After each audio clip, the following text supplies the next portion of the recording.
welcome to the latest episode of the Social Media Union podcast. I'm your host, Jenna Alicia. I'm the founder of Social Media Union, as well as the MD for Gumption Agency, which is a social media consultancy in the UK. What have we got for you today? Okay, so today is a really interesting episode. So we've not done one like this before. I say at the beginning it was live. I mean, it was live for me. It's not live for you. But we recorded it together in person, if you can even imagine what that's like. So it's beauty special. But if beauty's not your thing, don't let that put you off by any means, because we talk about just digital really in general. I mean, it is very specific to the beauty industry, but it absolutely doesn't have to be. You know, the learnings are very much the same, and regardless of what field you're in. And also, our guests are great, so I think you'll just really enjoy listening to it. I mean, I really enjoyed editing it, because I do the whole everything on this podcast. Apart, I was going to say sing the theme tune, but that little gem, I can't take credit for. So yeah, that's about it from me for now. Let's head out into the podcast world, and hear my voice, which it all sounds a bit different today because obviously we're in the same room, but I still think you'll really enjoy it. Anyway, I'm just rambling, so I'm going to stop here. We're going to play a little jingle, and then we're going to get straight into it.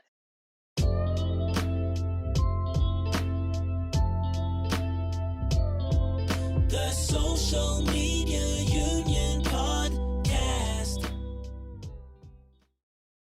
Bitches.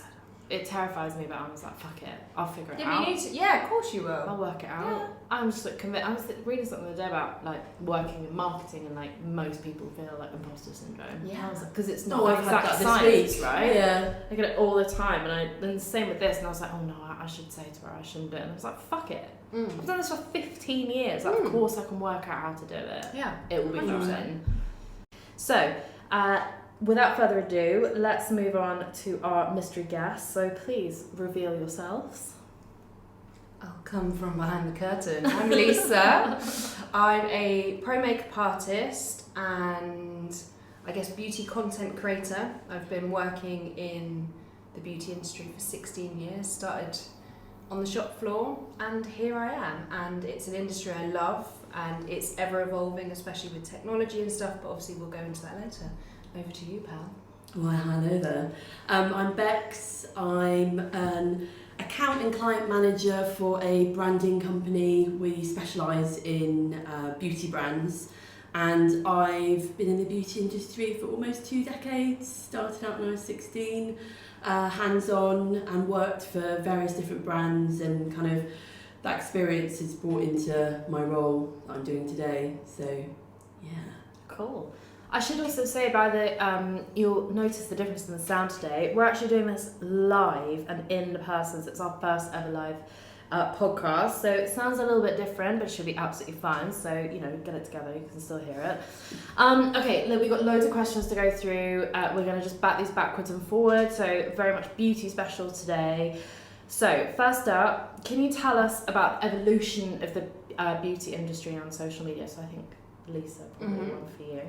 So it's evolved massively, hasn't it, right? If I think back to when I started on Counter, we had, was it MySpace?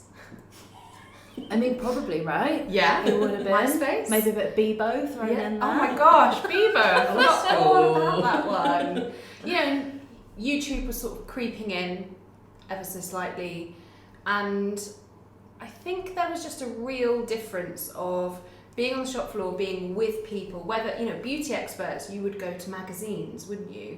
You'd read the sections, the 1, 2, 3, this is how you bronze or whatever. And it's just changed massively because you can watch whatever social media platform, have an expert, or not an expert, tell you everything. It's phenomenal. And I think for a long time there was a huge, and this is where I was really hesitant in starting the kind of content creation side of stuff, is there was a real like, you're a makeup artist, you're the gatekeeper. We keep those doors shut. You don't share unless you are of a certain caliber of kind of, makeup artist, whatever. And I think that's the biggest thing. I think it's just about the fact, what I love about it, and I think what many people do, is the fact that you can not just help the person in front of you with your hands or like a room full of people, but you can go and talk to like even 100 people. Think about 100 people watching something, that's mad. And then you see, people on TikTok with like 12 million followers, and you're like, what? It's mad.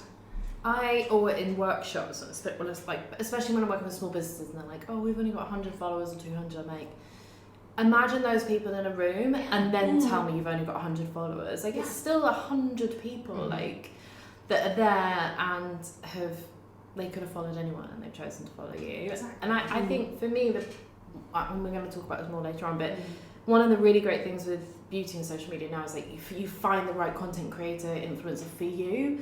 So your style, like I like following you because you do the kind of makeup I would want to do. You talk about the products that I'm interested in, and having like this really niche, but it feels like it's made for me basically, and you're not going to get that with a magazine or the old days. Or even if you go into a counter, I remember we would have these days where, like theme days, where everyone on the shop floor wore the same makeup, and a customer can be like, I wonder what she's wearing over there, and you're like, yeah, I'm wearing it too. They're like, no, I know what she's wearing, and you're like, oh, that's so interesting. Like exactly what you're saying. It's about being reflected, and I think that's what's so interesting about social media, is that you can literally edit who you follow, this curated list of people to really connect with that. Yeah, awesome. How about you, Bex? I think from my side, obviously coming from a brand point of view, there's been a big popularity kind of contest, I think, and a lot of brands are trying to be beauty brands, some that I've worked with, some that I haven't, that are trying to be everything for everyone, and you can't get, when I look at like products that I use, I probably don't have, and probably the same for you, Lisa, with makeup, you don't have one brand that's got like all your mascaras, all your foundations, because you mix everything, and that's just what's so fun about the beauty industry. Exactly what I was just about to say, like that's the fun part, is discovering the new products and finding your own, and being able to also say to someone, oh, I've tried this, like I should be smart enough to not feel smug about that kind of thing, but I do, and like, oh my god, if I've discovered something and found like the perfect mascara, that like I was talking about Iborian CC cream like years ago, and been wearing it for years, and then like slowly like watching people discover it, I'm like, oh, I feel partly responsible for this. It's because of me, in guys, my own world. And but it's so nice. Like I can't imagine what it feels like for you, Lisa, like putting it out online. Like when one of my really good friends, we were out shopping in Bath last weekend, and she bought the Iborian CC cream on my recommendation, and then was telling me how much she loved it after the event, and I was like, oh, that's just one person. Like I feel like that's quite addictive. And I think that's what brands are really. Yeah, brands are really like changing their strategy, I think, where it's beauty's moved to more of a lifestyle thing rather than just being a beauty brand. And within that, it's the wellness element, it's really wholly encompassing, Yeah. And it's just so fun to discover new things, and I think social media is a platform where you can do that. Like sometimes I've discovered brands on social media through being targeted through ads, because obviously I'm always looking at various different things. So I think it's a real opportunity for discovery. I think as long as the brand is clear in who it's targeting, and like I said, just not trying to please everyone, because you're never going to. And it's something that we come up against. In fact, in my day-to-day job, like everyone wants to be everything. You want to be like so accessible for everyone, and it's okay not to be able to cover everything. You know your staple products and what you're about, as long as you've got that foundation down, then that's fine. And I think that kind of leads us quite nicely on to the next question about ethics in the beauty industry, because you also can't be everything to everyone. You can't post like tons of stuff because you can't then have tested it. I feel like trust is such an enormous part of the reason I follow certain people, because I trust, like when Sally Hughes recommends something, I know it's going to be good. And if you can tell kind of by the way she's talking about a certain product, you're like, oh, okay, we won't bother with that one, and that's fine. And so finding these people that you trust, and again, that's feels for me like a big part of where like beauty industry is with social media. So the question, like rather than being a rambling one, is actually how important are ethics to the beauty industry on social? And we'll start with you, Lisa.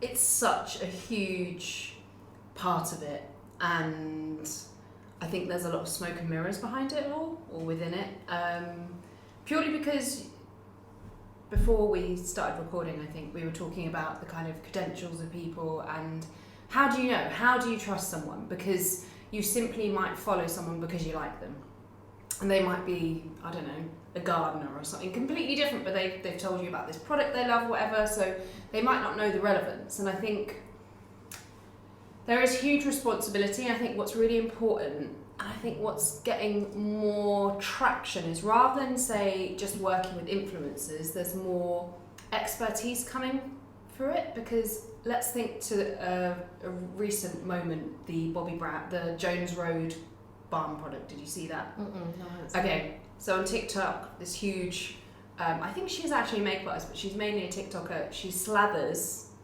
this product on. So for reference, it's a tinted balm, and it's quite think of it like I guess like a sun cream kind of texture. It feels quite thick, but you literally need the smallest amount.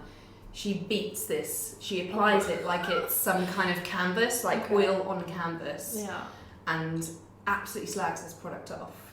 So, let's talk about the ethics there. Well, complete user error, and the entertainment factor. So I think there's so much here. It's such a meaty thing. There's no ever right thing. I think it's really down to the person, and the person creating the content and the person consuming, because we want entertainment, but it's like it's put such huge traction, and Bobby reacted so positively to this, because I think it was on April Fool's, where she started doing like a copy of it, and she was like, no, I can't, go watch it, I'll give you the link. That's to a watch nice it. way to deal with it. I like that. But it was really positive. But for that product, that could have nosedived the whole brand, because her new brand is fairly new. So products can kill a whole brand or elevate a whole brand. And I think what's really interesting as well within this kind of realm is that a lot of people, if you try a product and you really, really hate it, that'll turn you off a whole brand. You will most likely never buy from them again. But if you've got a product you love, like you were saying, you're a Borean CC, you're like more keen to try like all the stuff they do. Yeah. Oh yeah, I have one of everything. Like literally one of the entire range. And just like absolutely love it. And I know as soon as they bring out a new product, I'll make sure I get a tester of it, and I'm trying it because I just know it's going to be good. Yeah. I mean, well, maybe it won't be, but chances are pretty high that it will be. Yeah, you trust them from the get-go. And I think for like people creating content and influencers, I think it goes back to who that person is. Like, what is their history? Look at what are their credentials. Not that you have to. I never studied makeup. I've literally just worked on the shop floor, trained, and just touched thousands of faces and worked with hundreds of formulations, and that's how I know. So if you see the latest skinfluencer that's going, oh babe, that's like so nice, oh my god, this like feels so good, like it's cute and that's amazing, but where's the context? There's no beef, there's no and I think it's finding the line between honesty and then just doing it for the likes and the views, like just slagging off a product. Like also, I don't feel like being a content creator, and then for Bex, like for you on the side of brands, that's not thinking long term. No. Like who's going to send you products if you're one of every 5 of your videos is just like slagging the product off? really just for the sake of it, like how bad could it actually be? Yeah. Like if they're like these mega YouTube stars, like not naming any Yeah. names. I don't know why I'm trying to protect them, but it's Protect you. Yeah. Yeah, I think as well, I think especially for a lot of young people, there's an element of safety that needs to kind of be addressed, because sometimes things can feel quite unrealistic as well for a consumer, and something that I love about you, Lisa, is that you are quite real and you're very relatable, hence it's actually nice to follow you as a follower. Big up, Lisa. So I think a lot of I really want to see a bit more realness, because it's more relatable, and I'm more likely to buy from someone that I feel like, you're real, rather than some reality star saying, and then do they really like it? Do they genuinely really like it? Or they just, because they're getting paid 10 grand to say, this is fantastic. I'd probably like something for 10 grand.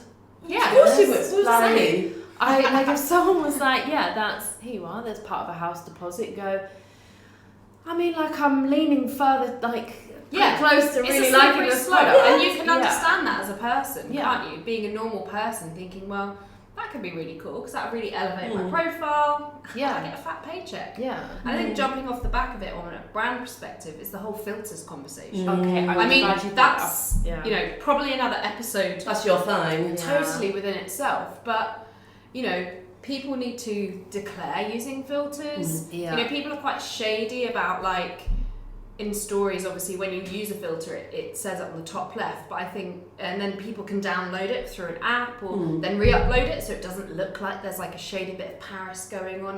And, I did polls in my stories, and I think it was 60 to 70 people didn't realise there was a filter on. Didn't realise. Wow. So what's the knock-on effect of this? What do you think the knock-on effect of this, as a consumer, to brands? Yeah. Well, first of all, you're going to be, I don't know if that was not a rhetorical question, but I'm going to answer it anyway. Go for it. On totally unreal expectations of that product. Yeah. So then, not only is that not great for the consumer, because they're going to be spending their money on, probably an expensive product, or expensive for them perhaps, or more money they would normally spend or whatever. And then, so it doesn't work for them. So then they're not going to trust the content creator, the influencer. They're not going to trust them from that point onwards. You go, this didn't work for me. Or they're just going to feel shit about themselves. Yeah. And we don't need that. We definitely don't need any more of that in the world. No. And again, it's not thinking long term for the influencer. You're then just, every single time you do that and use that filter to promote a product or review a product or whatever, you're just, your honesty levels just go down and down and down and down and down.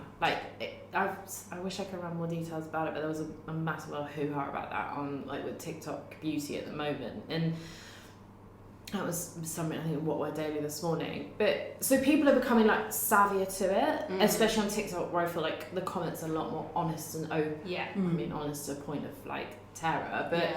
They are more honest, and actually in a few of the podcasts that we've done, and the one with Becky Flint that's on the future of influencer marketing, when we talk about what's coming up, it's all authenticity. She's also talking about Web3 and that kind of stuff, but that's more on the technical side. But actually I feel like we're at peak shit for the web, for social, and it will just, and brands and influencers going, those that are more authentic and more sustainable and of good CSR and that kind of stuff, and commitment to good ethics, are the ones that are going to thrive.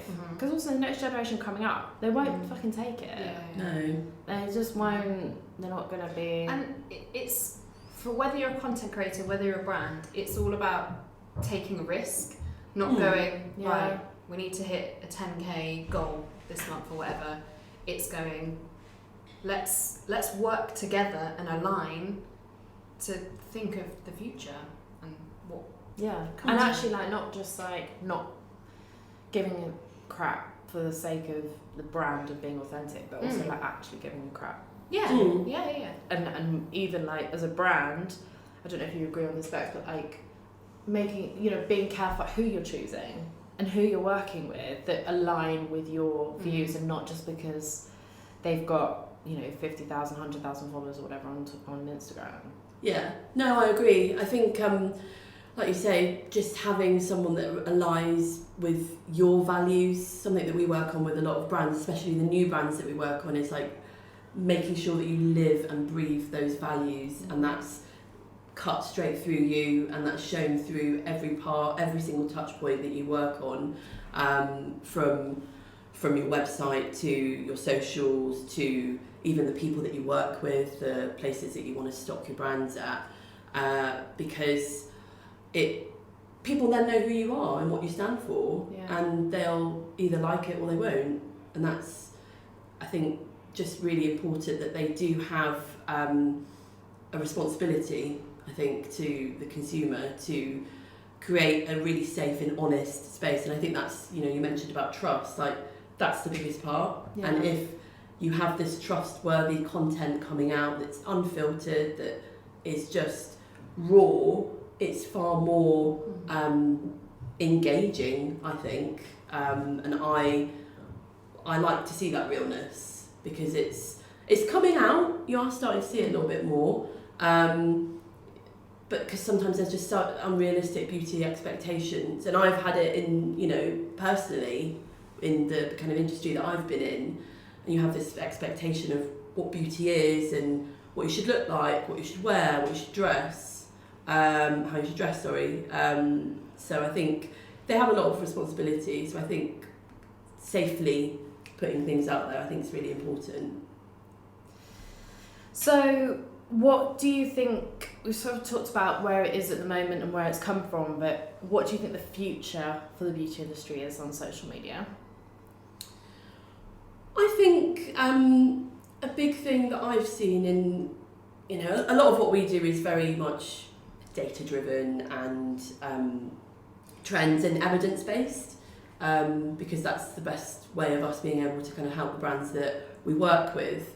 But I think it's still very much communities. It's still creating those communities, and now you mentioned to me the other day that Pinterest are now doing a shop, and it's being able to kind of like talk directly to the brand and feel part of something, and especially if they've got that strong kind of CSR, the corporate social responsibility, so that you really feel engaged in part. And one brand that does it very well is a brand, I've met the founders and they're lovely. They're called Absolute Collagen, and they actually get their subscribers that use their products involved in their campaign. So you actually genuinely are part of the brand, and you're part of that journey. I'm such a sucker for that. I know why they're trying to do it, and if they live and breathe it, then that's even cooler. But I'd be such a sucker for it. Yeah, it's cool, and I'd be loyal to them to the day I die if I was part of something like that. It's lovely, and they genuinely care about their customers, and it's a mother and daughter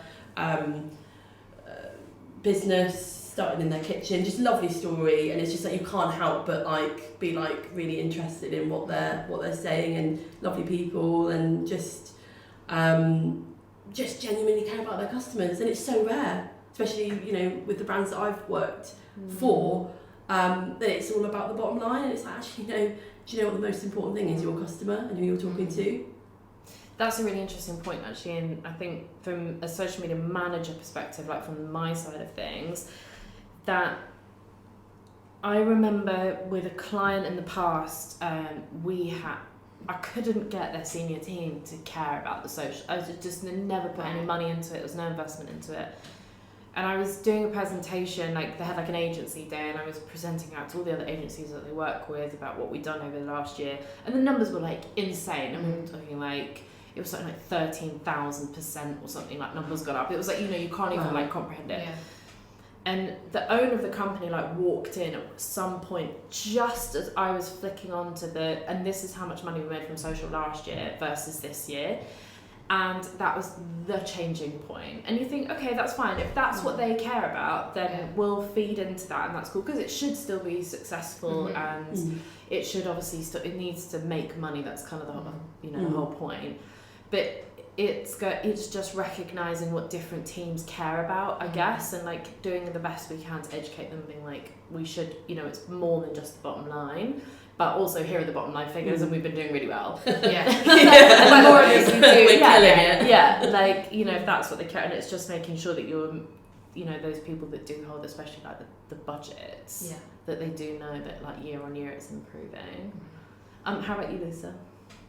So I think representation, that's, you know, in terms of diversity, inclusivity, that's really beginning to positively change and be just more considered and everything. We're seeing, you know, more real people represented everywhere, you know, like to your point of the collagen brand that campaign they did, and I worked with Caroline Hirons on a Skin Rocks campaign, and they had real people, you know, and these are like their mega fans that are coming in, and that's amazing to see. And future of beauty. And I think one of the real challenging things with beauty, obviously, like, we're still coming out of a huge global pandemic. People are still, a lot of people are still scared to go in shops. There's been obviously Brexit, which has massively impacted production. So whether it's componentry of like product or ingredients, and so a lot of brands are out of stock of a lot of things, and so beauty's become quite challenging. I think Revlon have just gone bust. Yeah, so for our listeners, we're recording this on the 17th of June, and yet Revlon announced late last night, I think yesterday, that they've filed for bankruptcy. Yeah, and you know, and that's who would think Revlon, you know. You just thought they'd be around forever. Yeah. They're just one of those businesses, and I think that's the supply chain issues and all that. Like, I don't know how small businesses are surviving. Yeah. If Revlon can't handle it in terms of supply chain, etc., that they have, obviously they have huge costs and stuff too, but just what a challenging time it is. But I also think it comes down to every level. Like, if brands aren't building the community that you were kind of talking about earlier, Bex, and then you were talking about, what were you talking about earlier? My brain's just gone dead. This is great conversation. The end, everyone. The end. We've had enough now. I'm tired. Bye. What was the other thing? Community, Trust. trust, Like that honesty and like authenticity. Yeah, and I think it's just about being represented, and I think so.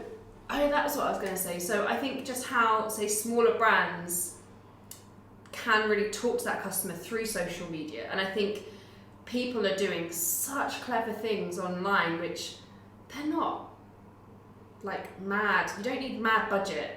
You don't need all this stuff. You just need honest, decent, transparent conversations. And I think so many people can still try to create this like illusion of something, or they're like looking at their next door neighbour going, shit, I want to be like them. It's like, no, focus on your shit, man, because you're cool, and that's great. Let's focus on that. And I think, you know, working within stuff, like the amount of times you get a mood board, and like, oh, we want to be like them, and we want to be like this, and you're like, no, but what are you? Start from there rather than like from the mood board. I completely agree. And I think from my point of view, like the future is, beauty is for me where live shopping will come alive. I feel like if it's not the first industry to fully embrace it in the West, obviously in China it's massive, and we're like so behind them in terms of live shopping.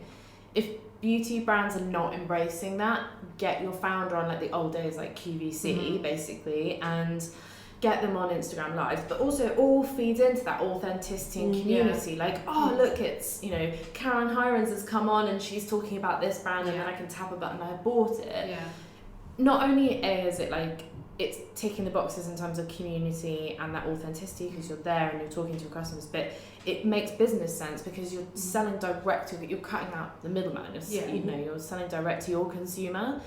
And like, what's better than that? You don't have to pay fees to go into stores and wholesale prices and all that kind of stuff. You know, you're gonna just financially be making so much more. So it's a viable business opportunity. Totally. And you know, there's so many like you know, rebellious kind of businesses like Beauty Pie. Like, I still think they're quite confusing as a brand on the whole for a consumer. But imagine if they had that kind of online click shop thing. You could just, you know, someone's talking about it, and that's where, you know, you were talking, Bex, about Agora, and kind of there's all these new shopping channels that are like, you know, the Instagram of QVC, Yeah. or maybe the Yeah. TikTok, because you know Instagram's having a hard time. Sorry. Yeah, I saw a post this morning actually about like a discussion about whether Instagram was dead in terms of sales. And I've said this on a few of the podcasts, but yeah, I don't see huge sales from Instagram for any of my clients. It's still Facebook is like the number one. So, and I think what's really interesting as well is, we were talking about this before we started recording, is the YouTube Beauty Festival. So listeners, if you're interested in that sort of thing, go and watch it. You can watch it back, and I'll include the link to it when we post this. But basically, like, I was really excited to like learn about these brands. It's kind of what I thought it was, and there was all these like headliners like Hailey Bieber's going to be here, and all these different like brand owners and whatever. And really, it was just like QVC. And one of my first ever jobs was a QVC coordinator, so I'm very familiar with it for a fashion fashion jewelry brand, who will definitely remain nameless. She's covered in wearing it all now. She's been trying to sell us loads. Stop pitching to me. Like crumbs. Last the one. markup on Last like one. QVC Oh, God, stuff is imagine. insane. I just could never get my younger head around it like at all. Like now I get it, but even then, like insane. But that, it feels like such a mega opportunity, and like YouTube's obviously now embracing that. And it was the first event that they've done where when they're talking about a product and there's a shop now thing comes up, you click it and off you go, and there's a live chat and all that kind of stuff. And that, I'm not really sure they nailed that. It didn't feel authentic, like, to keep using that word, really. It didn't feel very honest. It was like the way people were coming on and talking about brands is actually a really good lesson for brands, I think, on how not to talk about them. It was not honest. It just felt like they were reading the back of the box. Like, it was weird. But yeah, it's worth watching, like, from an education. Like, I was watching it for a new client, like, just to kind of see what I could learn from it. And like, I think I watched like half an hour. I was like, I think I've learned enough now. This is like, I can't watch any more of this. It's quite painful. Okay, so how would you both want to see beauty brands behaving or doing more of on social media? So we're kind of coming more into like the near future and really from like an ethical standpoint, I think we're thinking at the moment. I think kind of what we've already said, really, just being honest and inclusive. Yeah. I think that's, I guess it's quite difficult depending on what like the brand values are, but allowing everyone to feel that they can be a part of your brand. You know, it could be like these premium brands that, you know, it might just be like, oh, I might not be able to afford the serum, but you know what, I'm going to try the cleanser because it's in my price range. You know, having that variety for everyone, and it sounds a bit like contrast really, because I've kind of said you can't be everything for everyone, but be inclusive. But there's different levels of it though, isn't there, in terms of like community, and you're right on like price points. For me, like I would want to see, we were saying about like it being in people's like pay bracket, like the cleanser or their cost bracket, doing smaller sizes of stuff. I would want to see that more and more. Like, there is nothing in the world I love more than going to Sephora. Every time I'm on holiday, I'm like, if it's in Europe or in the States, I go, where's the nearest Sephora? Like, I'm going to go there and spend like 3 hours. And all their minis, because it's the time, like, to try those products. Because I don't want to buy a full-size thing for 50 quid if I have no idea how good it's going to be. So I don't know, I just felt like there's so much waste in the beauty industry as well. I just like, want to be able to jump in on this point, because I think where there's a huge opportunity is sampling through social media. Because you go into a store, you can get samples, and I see there's quite a few influencers like Share Web and like a few other people that, you know, collaboratively work with a brand. So if you use their code, you get a mini Bobbi Brown mascara or sample of Armani foundation. But the samples are brilliant because you go online and it's not just like for a white woman. It's, you know, there's options of skin tone, so it's all really reflective, and you know, so it's seeing different people, and it's not having the same 4 people representing your brand. Like, we want to see new faces, and on every level, whether that's like disabilities or just on every level. I think that's sampling, such a simple thing. I now have this a new dream as of 10 seconds ago to have a website that's just samples that you can just go on and buy. Guys, podcast. You've heard it here first. We're gonna go build this website. Yeah, like right. mini things. I don't know, like what I'm like nearly 40 and still like so excited about teeny tiny little products. But yeah, being able to just test stuff, like it's so much less wasteful. Oh my god, then the whole social can just be like, it's all about testing and trialing and just how you get on with stuff. Oh my god. Okay. Right, one thing at a time. We just launched Social Media Union. I'm like, okay, what's next? Let's move on. My next business. On the day of launching Social Media Union, I turned to my colleague Corey. His shout out to her because I couldn't have done like any of this without her. And I was like, if I come up with another business idea in the next year, like, in fact, I think I said ever, not even the year. Now I'm like limiting myself to just a year. I was like, do not let me do it. Like, just never again am I doing this. Like, this is just stressful enough, but already I've forgotten, it's like childbirth, I've forgotten the pain now. Okay, so this one's for you, Lisa. Mm-hmm. So for our social media people out there, what do you find works best for you reaching people, and what's like the most engaging, that type of content?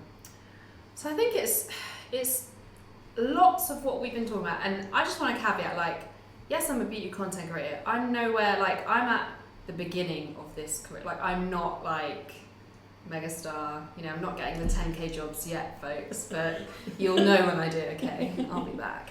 But I think it's just being true to yourself, whatever that looks like. Like, you do you and be fucking awesome at that. Like, don't constantly like stalk other people's pages. Oh fuck, they're doing this and I should be doing, like, do your thing and do it fucking amazing. I think all throughout our life, we're from this generation where you're at school, you know, you get like all your marks from it. Oh, you need to do better in this, and you know, this is a 4. It needs to, like, no, like, stick to the 8s. Whatever you're at 8 at, make that 8 a fucking 10, and be amazing. Yeah. So, being open, being vulnerable, and I think you don't necessarily have to stick to that specific niche. It can be more like that wellness thing. So, whatever makes you feel good and fits into a lifestyle, rather than just being necessarily that one thing, because I think people want to see a wholesome human being behind that. Stick to your ethics. Obviously, like, video is like dominating everything. I think, you know, that's really sad for some things, because like we love a swoony, like, beautiful product shot or whatever, but you know, who knows, there might be a new platform out that you're creating. Even by the end of this. Which are the platforms that you're finding works for you best at the moment? Like, how are you reaching people? I'm just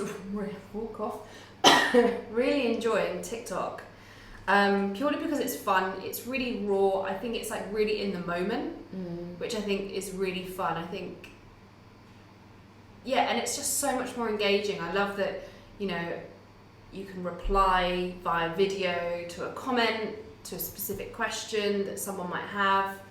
I think it's just, you know, obviously there's stuff they're like testing out loads of different things, and it feels quite different already. Like, the explore page has changed like loads. I don't think I'm loving it so much. But I think, yeah, it's just fun, you know? And I think it's always about creating content. Don't think, right, on my to-do list, create a viral video. Like, if that's your thing, yeah. and we've all been guilty of it, we've all been, you know, I've been the same. Like, no, go back to who you are, your essence, and stick to that. Don't try and create viral content, because that's going to make your content shit and like everyone else's. I feel like what we could have done with this podcast is literally just said the word like authentic and honest within the first like 5 seconds. Yeah. In the first 5 seconds, and then like, bam, done. Yeah. Just do that, okay? Yeah. There's nothing else that you learn from this. Like, but it's so, and also it's like, as a creator, you're doing this day in, day out, so you have to enjoy it. Otherwise, it's just gonna become, it just becomes like an absolute slog. Yeah. The other thing we've talked about in the past is like legacy content and how important that, because, you know, with like here today, gone tomorrow, with so many, you know, Instagram, and I mean, it's not completely gone, but So YouTube and Pinterest, how are you using those? So I'm using them, and I think, like you say, it's more of that evergreen content. I think it's more searchable. It's, you know, like my older videos and content is just still getting more traction and stuff, which is amazing and really rewarding to see, because I think a lot of social media apps are designed on the now, the pings, the engagement here, you know, like, oh, it's got 1 million views, and like I did have one video hit over 1 million views in a day. Shit. In a day? Oh shit! I was literally putting on mascara. Okay. I know. Yeah. Okay. I know. It was like a primer, which like looked like a concealer, and then a mascara, and you're like, what? Did not understand. Tried to replicate it anyway. So for longevity and searchability, so I know Pinterest, for example, the key things of Pinterest is that people aren't looking for specific brands. It's more like technique or like a thing. You know, if they want to know like bronzing or I don't know. We're like cough corner. Yeah. Sorry. Yeah. We're always Taking stops it drinking. in turns. It's Like, the AC. No, it's the they AC. shouldn't be drinking me as well. And then, you know, I love long form. I love geeking out, going into like that detail. So for me, like YouTube is wicked, and obviously they've introduced shorts on YouTube as well. So it's like another thing to keep us. One more thing we've got to do.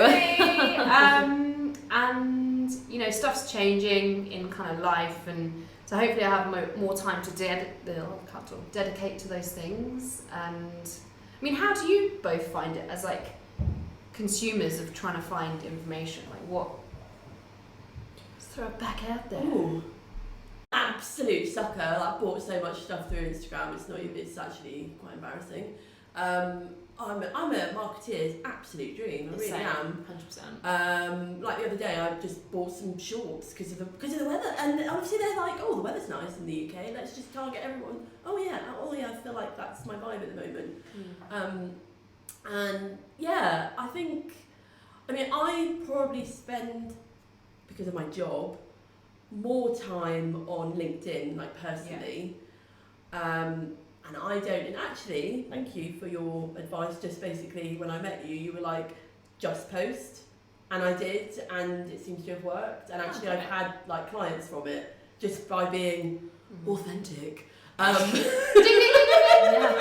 I mean, we should like do a drinking game. With that Yeah. But it's worked. It's really interesting. So obviously, for me, I'm looking for clients, and I'm looking for like brands. So, you know, and TikTok's TikTok could be, but I don't have the time to dedicate to that. So I think LinkedIn's a good place for me to start.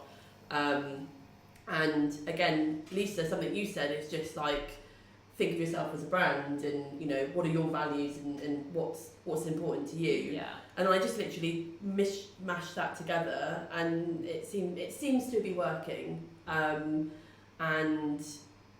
sorry, I've just kind of gone off piste here a little bit, but I think they're really useful tools. They're great as a way of discovering things. But I think a lot of stuff, for me personally, is just being targeted, like because that someone's seen what I'm, you know, And we the should know algorithms. better because I we know, work it's in really this. Yeah. We should know better, and yet I'm still like, oh, great! This How is did so you good. Damn And sometimes I'm like algorithms. really flattered about what I get ads about. So I'm like, oh my god, I got one. This is not beauty related, and it was like from, I think it was like the European Space Agency that was like trained to become an astronaut, be the next generation's astronaut. Yes. I was like, oh my god, stop me! I'm good. I'm that good. Okay. So I'm like, science, everything, woo, yeah, I'm gonna be an astronaut. And then you look at like what you actually need to do to like train, and obviously I am not qualified in the science. Well, maybe let's go to NASA's summer camp to start, Yeah. right, With, guys? like, the Let's kids. start like entry level. Yeah, exactly. We can that. have space food. I'll order space food for next time. But in terms of like where I'm finding beauty products from, so for me it's just Instagram, but that's Right. very much about, I don't really go on other platforms personally much. Like I really want to get more into the TikTok beauty world because it feels so rich, and every time we meet, you're talking about that. Oh my god, I need to put its habit, like in the morning I check Instagram and at lunchtime I check it's not, I would have to create like a whole new habit to like look at other platforms. And I don't know, I think also because I do it for work, I'm like loath to spend more time on social than I already do. I think that's try and keep it to a minimum. That's a real struggle for everyone. Like, I'm on it a lot for work, so I don't like spend time, say, engaging with people on Instagram. You know, I engage on people that have engaged in mine, but I don't have the capacity to go beyond that because I'm one person. I wish I did. Like, I do wish I did because I learned so much. And actually, what I should add as well is I'm using YouTube increasingly more and more, but I use them in very specific ways. Like using like with Pinterest, I search like how to do the perfect wing eyeliner, or so I'm looking for very specific things. Unless there's like two people, I can't remember her names, like Parisian woman, and I could just watch her do her makeup. And during the pandemic, I did for hours and hours and hours. I find it very soothing watching people. It's really relaxing. But I think it has one of the going highest through and rates of men watching it.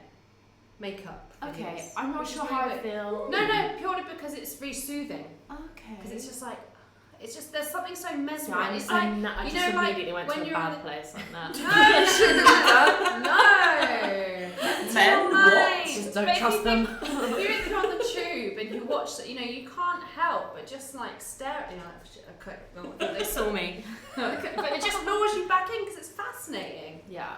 Like, whether you're into it or not, it's just like a mate, like, how does she do that? We're like, we're on the district line, it's wobbly, it's jiggly, it's like, you've got a perfect eyeliner, how? If I'm not standing absolutely still, like, that's the only way that I can do that. Not breathing either. And not breathing even. And you have to have your mouth open. Always. Do you? There's So no what, is glamour there, in can you doing ever it. do mascara on yourself with your mouth closed? Yeah. Okay. I'd have to. Is that just me? Very consciously though. Like, I'd have to really Think about about it, and then it would just slightly open on its own, and then it would be like, and shut. Because someone's looking now. Okay, so a bit of a quick fire one. So if you managed a beauty brand on social, like a brand, what would you be doing more of? And we've talked about like the honesty and authenticity, but what have you seen that you really like from brands? I don't know, maybe in terms of content, the kind of style that they're doing, or just anything. I think involving the audience, so making them part of the conversation and keeping it real, just keeping it real, because you're talking to human beings and they need to feel that you're real, and it's not necessarily like, oh, we're just looking for a quick buck. I think that's that can be quite hard, especially I think from some influencers that I've seen that have worked with brands. Just doesn't feel, I don't know, I just see straight through it. And I think, again, just being very careful with who I work with and, you know, showing my values through my social media. So people can literally jump on my Instagram page and know exactly who I am and exactly what I stand for. Yeah, I even to the point when I like the basics of like an Instagram bio, I'm like, you look at so many brands and businesses and I'm like, I don't even know what you do. Yeah. Like, why just get some bullet points in there, babe? Like, just tell me what it is that you want. And also, just never being afraid to sell. Like, you can sell your product. That's the whole point. People are there, like, they might be learning from you, but actually they just want to hear about your products. And it's okay to do that. Yeah. I think people have got really scared to do that, haven't they? Yeah. In a weird I way. don't think they should do. No. I find the balance, but everybody knows why we're there. Yeah, exactly. Like, and you as a consumer, you're choosing to be on that page. You want to be sold to. Yeah. It's like, you know, when you walk around a store and then you leave with nothing. That's really crap. And you're like, Yeah. I really wanted to come into this store and buy something. Like, I was really ready Yeah. to part with my money, Yeah. and I just couldn't do it. Yeah. And which is Worst very feeling. Yeah. And Worst that doesn't feeling. happen very often. I'll usually find Yeah. something. And also it's, you know, it's that, you know, that addictive sort of aspect as well of social media and that dopamine. And when you buy something, you can feel absolutely great. Whatever mood you're in, you could be pissed off with your partner or angry with something that happened at work, but you still feel good. Yeah. And it's that feeling and going, oh my god, I can't wait for it to arrive in the post, and oh my god, what's it going to look like, and that experience that you get as a consumer. Yeah, we want to be sold and to. don't underestimate how that feels for your consumers. How about you, Lisa? I think what would be really nice, and I don't think brands take advantage of this enough. I see kind of more influencers do this, say in their stories, where you sort of build a look together. So you're like, oh, do we do eyeliner or a smoky eye today? And then, or like choosing against 2 brands or products, and then actually seeing that come into life, even potentially choosing who the person it would be on. Do you know what I mean? Like skin tone, so you can see. Nice, yeah. Like, imagine how cool that would be as a consumer. They'd say on like Instagram, you could translate that into a guide, so you know that you could write, this is my skin tone, this is my eye colour. Like, I feel like Charlotte Tilbury as a brand on her website do that so fucking well, because they just got all their profiles of their customers. I mean, ease up on the editing, dudes. It's not, like ding ding ding, it's not authentic. Like, No. it feels What very made you say that? shiny. It feels so shiny, like. Yeah. But then I guess that's a lot of their aesthetic as well. Like, even their retail stores are very glam, You know, and I soft lighting. totally, and I love the brand, but I think the imagery, it's like, let's be real, like Kate Moss on that latest campaign, that does not look like Kate Moss. No, and also I do think most anyone buying beauty products probably agree, is that I don't really want to see it on Kate Moss. I don't, because I'm not a supermodel, and that's fine, but I can't, it's Relate. just, again, it all comes back to this, I want to see people realness and like doing the makeup themselves live and building that look. And you're so right, I love the idea of it being a bit more crowd, like, and what are we going to do? Exactly like the experience of me standing in front of my mirror in the morning is like, oh, what kind of look am I going to do? And watching that thought process and just going, well, okay, well, let's, as a brand, let's replicate exactly what it's like for men and women to do their makeup in the morning. And like, I did a mini series a while back called 7 Days, 7 Ways. So it would be a week of focusing on technique and products. So, like, let's say today we're going to do coloured eyeliner. So you encourage everyone to go outside their comfort zone, or like do a glow. But it's not even about, and I think this is it. It wasn't even about people buying a product using an affiliate link. It was literally like to have a bit of joy together. Yeah. Because you know, we can all think back to like when we were at uni, or like even just going out. If you're getting ready with your mates, it's the best. That's almost better than the actual going out part sometimes. Do you know what I mean? Because like, you've got your tunes going, you're like, oh, cute. I miss that so much. Let's do it after this. So nice. Oh my god, look, when I was younger, like my mum, no, probably more my dad, like, it was always my house we got ready in. Like, I lived closest to town, so they would always come over, and like my parents would like every weekend would do snacks and a bottle of prosecco. Oh, I know, like every single time we were going out. And then as I would leave the house, my dad would give me like a lump of cheese, like a mouse, and just be like, Be eat safe, that. little man.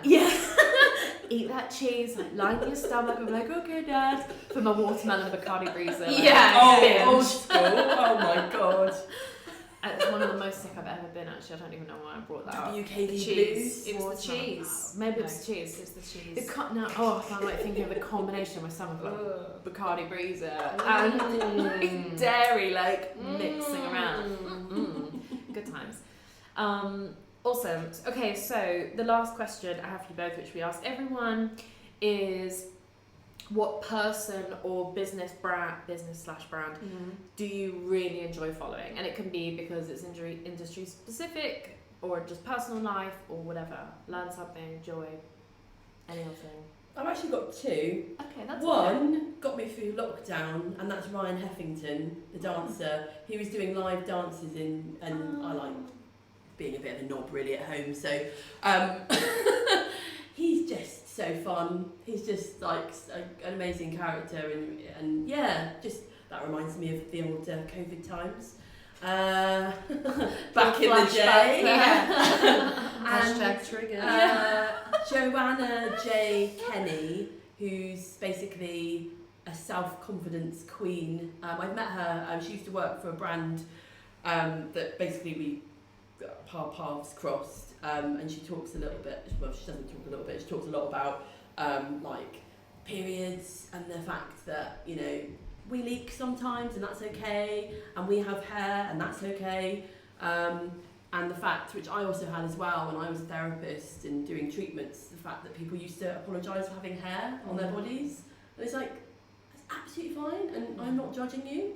But they just felt like they had to say that, and my nails aren't polished, or all of this. So it's just like, it's just, again, kind of what I've been saying, is like just that realness, and it's just really nice, and absolute hats off to her, because she talks about like cellulite and her hair, and she's showing stuff, and she's just like bloody brave, because I couldn't bloody do it. And she's just really cool, and I just think it makes me happy, and that's kind of what I choose to follow.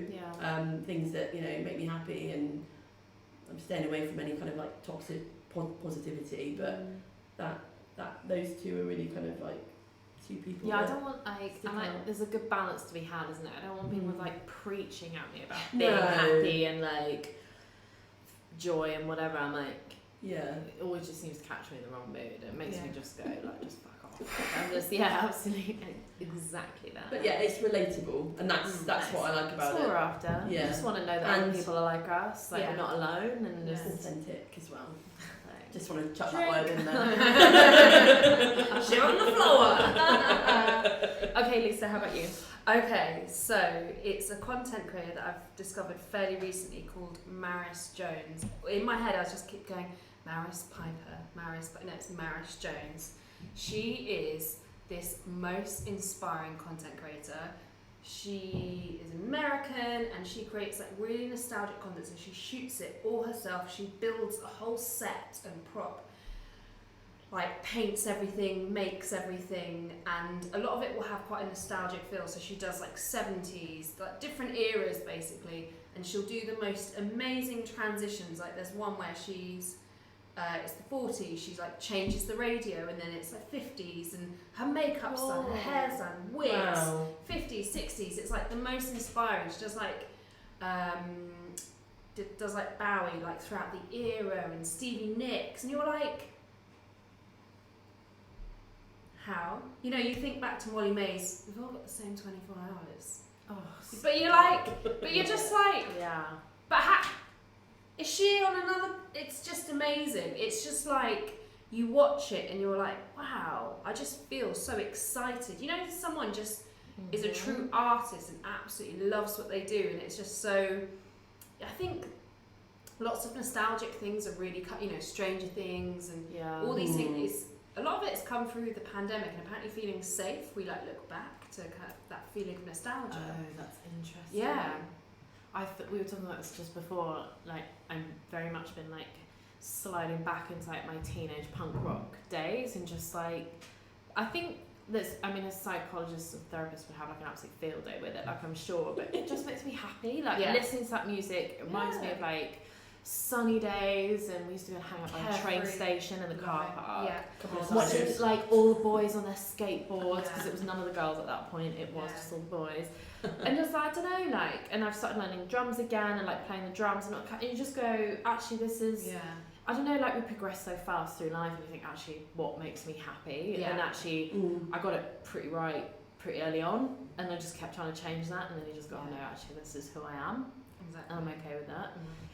Completely on punk rock, my one today is, it was the first one that popped into my mind earlier, so I'm sticking with it, is the American ballet theatre, or like any national ballets. I don't really go and watch ballet or anything that kind of stuff, but a lot of them, and the American ballet theatre do it, is like behind the scenes at their rehearsals, and I just like watching these people, like what they do and what they can achieve, it's just like amazing. How do they do that to their bodies? I just don't get it. I don't like, get how do you stand and put your leg like beyond your like face?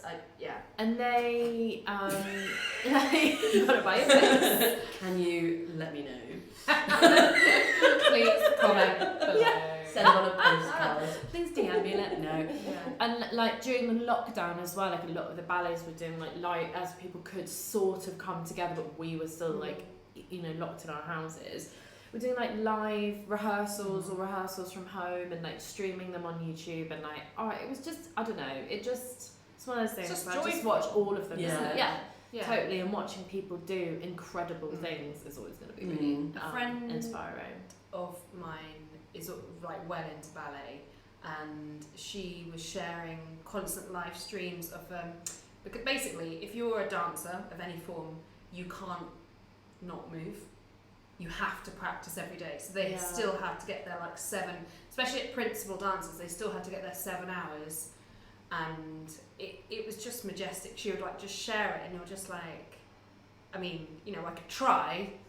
I do not have the grace and the elegance, but it's not about that. Yeah. But it's like that whole thing, you know, sometimes when you watch it, you feel like you've done it. You're like, oh my exactly God, that. I'm I go, queen. I'm exhausted after watching that. Like, Someone get me a smoothie. Massage my thighs. Okay, thanks for sharing that. That's good. You're welcome.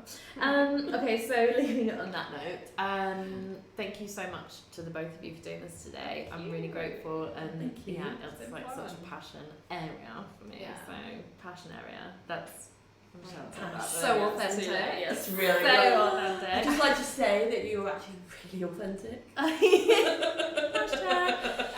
So thank you to the both of you. I really appreciate it, and I will put everyone's contact details, not the personal ones, in. And Call me. Just send me WhatsApp. Brands. Obviously, you need to make sure you get in touch with Lisa. We will put everyone's like Instagram and all that kind of stuff, and where Bex works and all that kind of thing, into the description. So yeah, that's it. Thank you. Thanks, guys. Okay, bye. Bye. Bye.